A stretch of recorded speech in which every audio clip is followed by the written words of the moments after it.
Hey guys, welcome to the Liberal Hive Mind, a channel solely focused on exposing the abundant hypocrisy of the left. Democrats might have made another huge, and I mean huge, political miscalculation here. You know, it seems as though their thought process is short-sighted, hazy, whenever Donald Trump is involved. They get so emotional and they get so tunnel-visioned on the evil orange man that they don't see the big picture. Donald Trump's tax returns, they've been fighting to have them released for 6 years straight. After that 6-year-long legal battle, the House of Representatives finally got their hands on Donald Trump's private documents. They subsequently released it all to the public, thinking, oh, we got him this time. All the information dropped. Womp womp womp, it was a total nothing burger. It seems as though the news cycle has already moved on, a little blip on the radar. A one-day Democrat event. The circus is in town and nobody's attending. And so Democrats didn't exactly get the bombshell that they were looking for again. But of course it gets worse for them, because they just set a very interesting precedent. They seem so short-sighted, bloodthirsty when they have power, but they don't seem to understand that their power isn't infinite. It's quite finite, actually. It's only temporary. I mean, already the Democrats have lost the House, and so as the Republican majority is sworn in, their power is essentially lost overnight, yet these standards that they have set and the legal precedent that they have set remains. Technically, if the House can now legally just attain people's private records and tax documents, if they could do it for Trump, then they can do it for anybody else. And now with the Republican House majority, let's just say the Biden crime family and the Nancy Pelosi stock market racket should be friggin' shaking in their boots. Because you know exactly what time it is. It's payback time. Backfire o'clock, as all the standards and legal precedent that has been set by this outgoing Democrat House is now going to be wielded against them. We got some stuff to get into, folks. Let's roll the tape. All right, friends, so we got a headline here from the Conservative Brief. Trump taxes set dangerous precedent for Democrats. Democrats petitioned to get former President Donald Trump's taxes as they said there were legislative reasons that they had to be examined. The courts, including the Supreme Court, agreed and allowed them to see the taxes. Democrats took it a step further and have shown the taxes to the entire world. But many people believe that the Democrats are going to regret that decision as precedent has been set. I'm actually glad that SCOTUS ruled that Trump had to turn over his taxes, because Deep State just created a legal precedent that they're going to severely regret. Let's start seeing everybody's tax returns, starting with Mitch McConnell, Nancy Pelosi, Adam Schiff, and Liz Cheney. Sunlight is the best disinfectant. Congressman Troy Nehls chimes in as well. I'm not interested in seeing the tax returns of President Trump, who left office poorer than when he entered. I am, however, interested in the tax returns of elected officials who became millionaires while in office. Absolutely. You know what I'm realizing all of a sudden? I'm realizing that over the next 2 years with this Republican House majority, Nancy Pelosi, Hunter Biden, Jim Biden, Joe Biden, Dan Crenshaw, Adam Kinzinger, and Liz Cheney's tax returns, and of course Adam Schiff's tax returns, are quite relevant to the legislative process. I believe the public deserves access to them for legislative reasons. They must be examined by Congress. You see how that works out? If it's good for the goose, then it's good for the gander. And so let's get a look into all of their financials, and let's really understand how these seemingly useless political figures with no real relevant life skills outside of being political grifters seem to make so much money. Based on the records, Liz Cheney's net worth ballooned as much as 600% during her time in office. And her time in office, by the way, spanning less than a decade, first taking office in 2017, Representative Liz Cheney's net worth ballooned from an estimated $7 million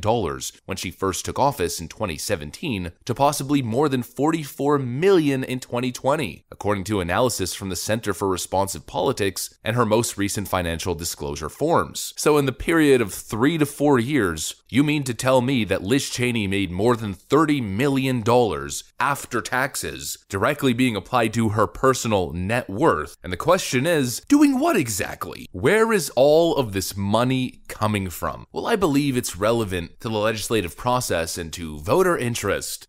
Unseal it all. Give the American people access to all of their private records, just like they did to Donald Trump. You know, it's the same thing with early votes and ballot harvesting that Democrats do on a wide scale in all the states where it's legal. Well, if Democrats are going to do it, if that's the game, you got to play the game. Now, if Democrats are going to play these dirty political games, seeking access into people's private documents, well, then Republicans should play the exact same game and do the exact same thing. Because here's the difference. Donald Trump got poorer during his time in office, also donating his presidential salary. These freaking Washington clowns get elected into office, supposedly earning around $170,000 a year. Meanwhile, they're ballooning their net worth by the tens of millions in some cases. Investigate them all, and not just them as individuals. Investigate their corporations, their personal and family trusts. Unseal it all. We all know that Joe Biden released his tax returns once elected into office, but what we also know is that the Joe Biden financial situation isn't a personal affair, it's a family affair. Investigate them all. And more importantly, investigate the Biden Corporation. I'm sure they have a couple trusts and a couple holding companies. I mean, based on Hunter Biden's laptop, we know that supposedly Hunter Biden was bankrolling his father for multiple years during and after his time as vice president. Well, again, the question is, where's that money coming from? It's time for investigations, and even the fake news media knows that that's the case. Here's CNN essentially panicking over the phenomenon as Republicans take control of the House on Tuesday.